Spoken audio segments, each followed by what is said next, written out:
Let's talk about the Canadian dollar, how it started the year very strong, bit of a sideways trade since then, and where it could be headed. We're now joined by Adam Button, Chief Currency Analyst at ForexLive. Good to see you, Adam. Hi, Greg.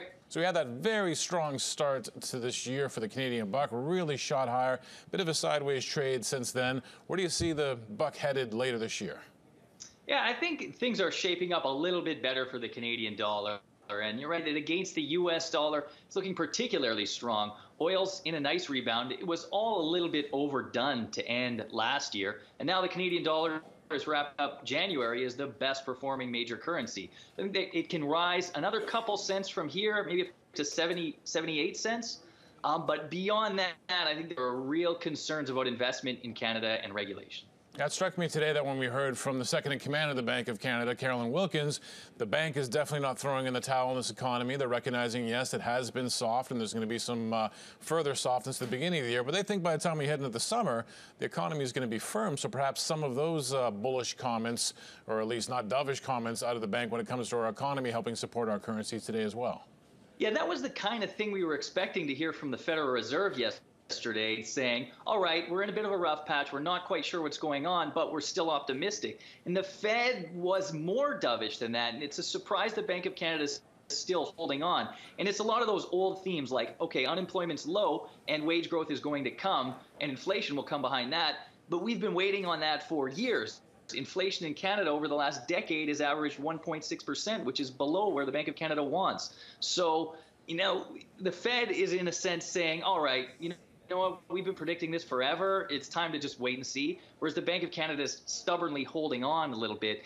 And if the Bank of Canada were to let go, then you could see some downside in the Canadian dollar. Now, when it comes to the Fed, you take a look at the movement of the U.S. dollar and you can see how the currency market is taking the Fed's new direction. But I'm wondering, and from your point of view and maybe some of the conversations you've had, is there any frustration among currency traders about the Fed and this about face? Only a couple months ago, you'd say, wow, what bulls they are, what hawks they are. And suddenly you're like, the game has changed again.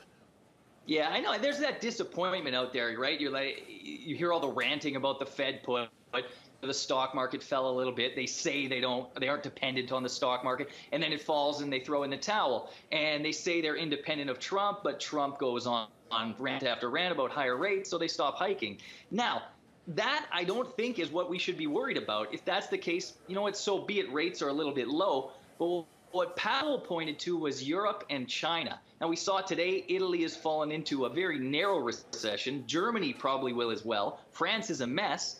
But over in China, I think there's so much more uncertainty about what's going on. There have been some major red flags over the past couple months. And my worry is that Powell or the Federal Reserve is seeing something much more troubling in China and is trying to get ahead of it by moving to the sidelines. And of course, one of the big messes we have on the planet right now is Brexit. We had further drama this week. The whole so-called Plan B is to go back to the European Union and say, you know, that deal that you said you wouldn't budge on at all, we want you to budge. What do you do with that as a currency trader?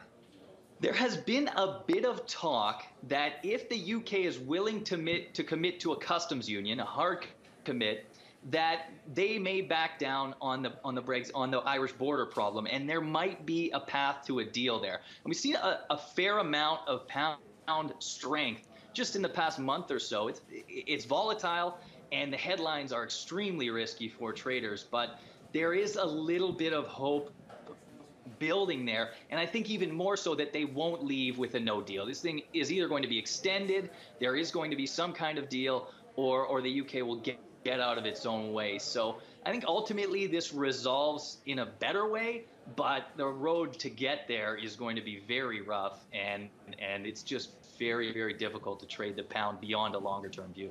As you take a look globally, Adam, are there any interesting currency trades right now that are getting pushed out of the headlines by the Americans, by our own interest in the Canadian dollar, by Brexit?